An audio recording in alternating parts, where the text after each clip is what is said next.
Hello everyone, कैसे हैं आप सब। स्वागत है आपका एक नई वीडियो के साथ। आज की हमारी वीडियो के अंदर हम करेंगे factor determining employees moral human resource management unit 3 के मेरे नोट्स। हमारी जो पिछली वीडियो थी उसके अंदर हमने किया था मेजरमेंट ऑफ एम्प्लॉय मोरल। अगर आपने वो वीडियो नहीं देखी है तो उसका लिंक डिस्क्रिप्शन में है, आप लोग जाके चेक कर सकते हैं। और अगर आप चैनल पर नए हैं तो सबसे पहले चैनल को जाके सब्सक्राइब करें, बेल आइकन प्रेस करें फॉर न्यू अपडेट्स। तो आज की हमारी वीडियो के अंदर हम स्टार्ट करते हैं factor determining moral. Moral is a mix of many factors and they have the capability to increase or decrease moral. Many circulars have suggested different factors over the course of time. We will list those factors below. Moral mixture होता है कि उनकी capability कैसी है, increase है या decrease है। Moral का मतलब क्या होता है, एम्प्लॉयज़ मोरल का मतलब हमने अपनी पिछले वीडियोस के अंदर कवर किया था कि वो उस काम की उनके पास कितनी एनर्जी है, उनकी एनर्जी हाई है या उनकी एनर्जी डाउन है, वो चीज़ बताता है मोरल की उनकी जो एनर्जी है काम करने की वो हाई है या लो है। जो लिस्ट है हमारे फैक्टर्स हैं वो कौन से हैं। सबसे पहले है organisation. The name and firm of the organisation play a very important role in shapings the attitude of an employee. The same person will perform differently in two different companies. Public participations of the organization is an important factor. Sometimes working from the Google is most likely to take ownerships of the work, and when compared to someone working from some randomly small company ABC softwares. सबसे पहले हमारा factor है organisation. Organisation determine करती है। देखो, सबसे आपने एक चीज़ देखी होगी, अगर आपकी ऑर्गेनाइजेशन है वो हाई लेवल पे चल रही है, बिल्कुल अच्छा प्रॉफिट कमा रही है, अच्छा काम कर रही है, एम्प्लॉयज़ उन अपनी जो ऑर्गेनाइजेशन उससे सेटिस्फाई हैं, और दूसरी जो ऑर्गेनाइजेशन है वो अच्छे से काम नहीं कर पा रही है, एम्प्लॉयज़ उनके सेटिस्फाई नहीं है, तो उनका मोरल डाउन हो। जो ऑर्गेनाइजेशन अच्छे से काम कर रही है उनका मोरल हाई होगा, क्योंकि वो हम कंपेयर करते चीज़ों को। देखा नहीं है आपने, मतलब बहुत से लोग ऐसे होते हैं, जैसे आपने स्कूल के अंदर देखा होगा, मार्क्स को कंपेयर करते थे कि इसके इतने क्यों आ गए, मेरे इतने कम क्यों आए। तो वो कंपैरिजन आगे भी होता है, कंपनीज़ के अंदर भी होता है। अगर उनकी कंपनी अच्छी फैसिलिटीज़ प्रोवाइड करवा रही है, अच्छी चीज़ें प्रोवाइड करवा रही है, वो सेटिस्फाई हैं, तो उनका मोरल हाई होगा, उनका नेचर भी अच्छा होगा। और अगर वो अच्छी सर्विसेज नहीं दे रही है, अच्छी से उनको ट्रीट नहीं कर रही है, तो उनका मोरल डाउन होगा। नेक्स्ट है nature of the work. Nature of the work is an important factor. Some ones performing a routine task over and over against for a long period of time will be bored of that. The human minds like challenging. When they are not presented with some new challenges, they start feeling bored with the task. Some organizations do not promote peers communications in some units like an assembling line, and this make work less enjoyable. कई बार क्या होता है, बार बार हम एक ही काम को करके थक जाते हैं, बोर हो जाते हैं। हम नहीं सोचते कि यार ये क्या काम है, लेकिन अगर आपका वो पसंदीदा काम है और आपको उससे सेटिस्फेक्शन मिलती है तो आप बोर नहीं होते हैं। अगर आपका वर्क इन्वायरमेंट अच्छा है, आपके कलीग अच्छे हैं और आप काम को एंजॉय करके करते हैं, तो अगर आप चीज़ों को एंजॉय करके करोगे तो फिर आपको चीज़ बोरिंग नहीं लगेगी। अब आप डेली एक काम करते हो, डेली एक काम करते जा रहे हो, भाई वही रूटीन है, सुबह उठते हो, खाना खाते हो, ऑफिस जाते हो, वापस आते हो, सो जाते हो, तो आपको वो लाइफ बोरिंग लगेगी। फिर आप छुट्टियों में जाते हो, वैकेशंस पे जाते हो, घूमते हो फिरते हो, तो आप उस चीज़ को एंजॉय करते हो और फिर वो आपको बोरिंग नहीं लगेंगी। और इसी तरीके से हमारी ऑर्गेनाइजेशन के अंदर होता है, अगर आप एक रूटीन के काम को करोगे तो वो आपको बोर करने लग जाता है और फिर आप उस चीज़ को एंजॉय नहीं करेंगे, उससे आपका मोरल भी डाउन होगा। नेक्स्ट है supervision level. More the supervision, less the enthusiasm. No one likes a big boss over his head. Too much monitoring and supervision make people feel anxiety, and these hampers the performance rather than improving it. ज़्यादा supervision भी affect करता है performance को। आपने देखा होगा, जब देखो एग्जामिनेशन हॉल है, आप एग्ज़ाम दे रहे हो, आपके सर के ऊपर टीचर आके खड़ा हो जाए ना, तो आपके दिमाग बिल्कुल ब्लैंक हो जाता है और आपके दिमाग में कुछ भी नहीं आता है कि मुझे अभी क्या लिखना है या क्या करना है। तो उसी तरीके से अगर कोई सुपरवाइज़र है वो आपके सर पे आके खड़ा हो जाएगा कि करो करो करो, आपको फिर अच्छी फीलिंग नहीं आती कि यार, मतलब एक जिस इंसान से आप डरते हो और वो आपके सर पे आके खड़ा हो जाए ना, तो आपको आपकी परफॉर्मेंस अच्छे होने की बजाय वो बुरी हो जाती है कि यार ये कभी कुछ गलत हो जाए, कभी कुछ गलत हो जाए, कभी मैं कुछ गलत कर ना दूँ या उस तरीके से, तो वो परफॉर्मेंस आपकी इम्प्रूव नहीं होती, आपकी जो परफॉर्मेंस है वो डाउन जाती है उससे। Next is satisfaction level. This is again an important factor. If the employees feel satisfied with the job, there will be more energy in the system. Satisfaction may arrive from various factors such as career growth, recognition, the value in the organization, working condition, welcoming attitude of new ideas, learning opportunity, training, etc. अगर आप किसी चीज़ से satisfy रहते हैं तो आपका काम करने का मन करेगा। सेटिस्फेक्शन लेवल, अब जैसे मैं डेली आपको पढ़ाती हूँ, डेली आप लोगों के लिए वीडियोस बनाती हूँ, लेकिन मैं उससे सेटिस्फाई हूँ। आप लोग एक आधा कमेंट कर देते हो, कुछ भी कहते हो, तो मुझे अच्छा लगता है। मेरे को ये लगता है कि हाँ, मैं अपना जो ज्ञान है वो किसी को दे रही हूँ। सेटिस्फेक्शन लेवल है मुझे। और उसी तरीके से अगर आप अपनी जॉब के अंदर आप सेटिस्फाई फील करोगे तो आपकी एनर्जी वापस से वैसी रहेगी। अभी मेरा गला ख़राब है तो भी मेरी एनर्जी ये है कि मैं आप लोगों के लिए वीडियो बनाऊं। और अगर आप उस चीज़ से सेटिस्फाई रहेंगे तो सेटिस्फेक्शन हम किस चीज़ से रिकॉग्नाइज़ कर सकते हैं?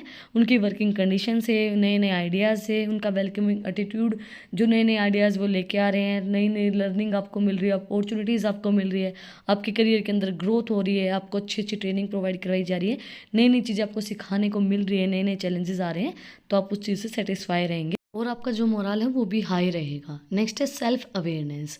How a person says themselves has a lot to do with his attitude. People having high self confidence, good social life, and good health are found to the more optimistic about life and work.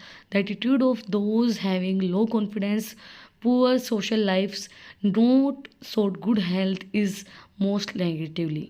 देखो, self awareness, अगर आप सही हैं, आपकी मतलब condition भी सही है, आप हेल्दी लाइफ जी रहे हैं, आपके अंदर पूरा कॉन्फिडेंस है कि यस मैं ये चीज़ कर सकता हूँ और मेरे अंदर पूरा कॉन्फिडेंस है, तो आप उसका जो मोरल है वो हाई रहेगा और आपकी जो लाइफस्टाइल है वो भी सही रहेगी। और अगर आपके अंदर कॉन्फिडेंस नहीं है, बिल्कुल भी नहीं है, आपका लाइफ जो सोशल लाइफ है वो भी अच्छी नहीं है और आपकी हेल्थ भी अच्छी नहीं है, तो आप नेगेटिव से बंदे रहेंगे। देखो, पैसा, मैं नहीं कहती पैसा इंपॉर्टेंट होता है, बट पैसा नहीं होता है ना, तो पैसे के बिना कुछ नहीं होता है। ये चीज़ भी सच्चाई है। पैसा कुछ भी नहीं होता और पैसे के बिना भी कुछ नहीं होता है। ये चीज़ हमेशा याद रखना। नेक्स्ट है attitude towards the reward systems. What someone thinks of a reward is also a key factor. People like rewards, people value reward based on their personal belief systems. The organization should take the personality of employees into consideration when announcing a reward. देखो, reward बहुत ज़्यादा important होता है। अगर आपको appreciation मिलता है, reward मिलता है, मैं नहीं कहती वो चीज़ ज़्यादा मैटर करती है, बट एक अप्रिशिएशन, एक अच्छे दो बोल, थोड़ा सा बोनस, तो आपको कोई रिवॉर्ड मिले, 10-20 बंदों के आगे खड़ा करके आपको अप्रिशिएशन दी गई, तो वो रिवॉर्ड आपको कॉन्फिडेंस प्रोवाइड करवाता है कि हाँ, मैंने कुछ अच्छा किया है, मैं अपनी लाइफ में अच्छा कर रहा हूँ। और आपका जो मोरल है वो हाई रहेगा उस चीज़ से। और आपको कितनी भी मेहनत कर लो, कितना भी कुछ कर लो, और आपको कुछ नहीं मिलता है, कोई रिवॉर्ड नहीं मिलता है, तो आप उससे थोड़ा सा डिससेटिस्फाई रहेंगे। यार, थोड़ी सी तारीफ़ कर देता तो इसका क्या चला जाता है। वो जो चीज़ है वो मैटर करती है एक एम्प्लॉय के लिए कि हाँ, इसने मुझे थोड़ी सी तारीफ़ की तो मैं सेटिस्फाई रहता हूँ कि हाँ, मैंने अच्छा काम किया है। नेक्स्ट है age. It is found that younger worker are more dissatisfied as compared to elder. Elders are found to be the more content and positive towards the work and life both. This may be due to the fact and the elder have already having the experience and stability of the career which the youngers are striving for. इन्होंने बोला कि as matter करती है, ये बात बिल्कुल सही है। एक हमारी जो एज है, जो यंगर बच्चे हैं, उनकी एज के अंदर वो सोचेंगे, वो जल्दी से सेटिस्फाई नहीं होते हैं। वो सेटिस्फाई जब होंगे जब वो एक लेवल पे चले जाएंगे कि हाँ, अब मेरी लाइफ सूटेबल है और मैं अच्छा कमाता हूँ, मेरा अच्छा घर बार है, मेरी अच्छी फैमिली है, तो वो ठीक है, वो सेटिस्फाई रहेंगे, वो पॉजिटिव वे में काम करेंगे। हमारे जैसे पेरेंट्स हैं, बट हम जो है हम सेटिस्फाई नहीं होते हैं, हमें जब तक हमारे करियर के अंदर सेटल नहीं हो जाते। जैसे अगर हमें कुछ नहीं मिला तो हम ये करते कि यार क्यों नहीं मिला, क्यों नहीं मिला, बट हमारे पेरेंट्स से कहते कोई बात नहीं, और हो जाएगा। लेकिन हमारे लिए वो चीज़ मैटर करती है, तो हमारी एज के अकॉर्डिंगली वो चीज़ें होती हैं। नेक्स्ट है education. Education level has a lot to do with the expectations of the job and the employers. People both lower education backgrounds are found to be have a more positive outlooks when compared to highly educated people.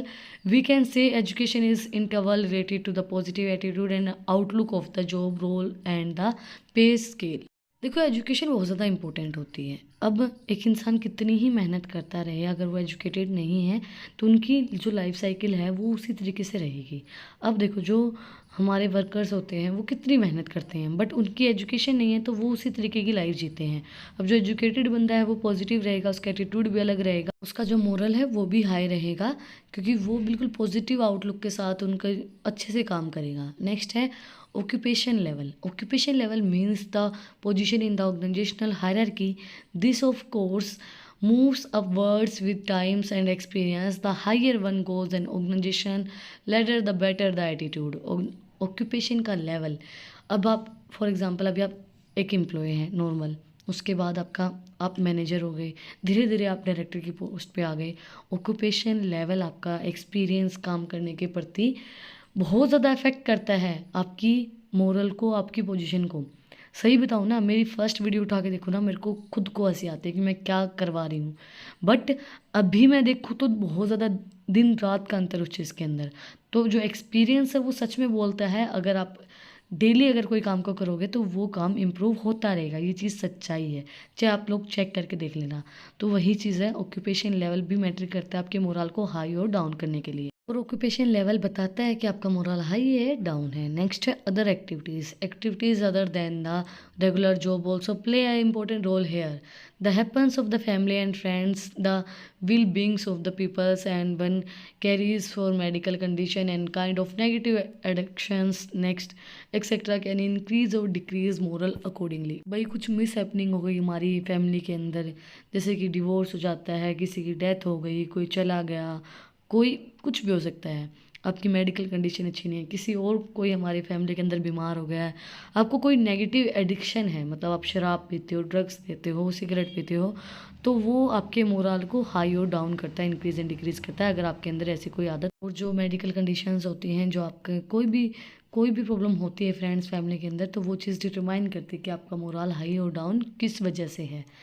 इसी के साथ जो आज का हमारा topic है वो complete हो गया है, फैक्टर्स डिटरमाइनिंग मोरल। अगर आपको आज की वीडियो पसंद आई तो आप लोग को पता ही क्या करना है, कमेंट सेक्शन में मुझे बताना है कि आपकी वीडियो कैसी लगी। कोई भी डाउट है तो वो भी आप लोग कमेंट सेक्शन में मुझसे पूछ सकते हैं। और अगर आपको इन टॉपिक्स की PDF चाहिए तो टेलीग्राम चैनल का लिंक भी डिस्क्रिप्शन में, आप उसको भी जाकर सब्सक्राइब कर सकते हैं। फिर मिलते हैं एक नई वीडियो के साथ, एक नई टॉपिक के साथ। Like share and subscribe my channel. Thank you for watching my video.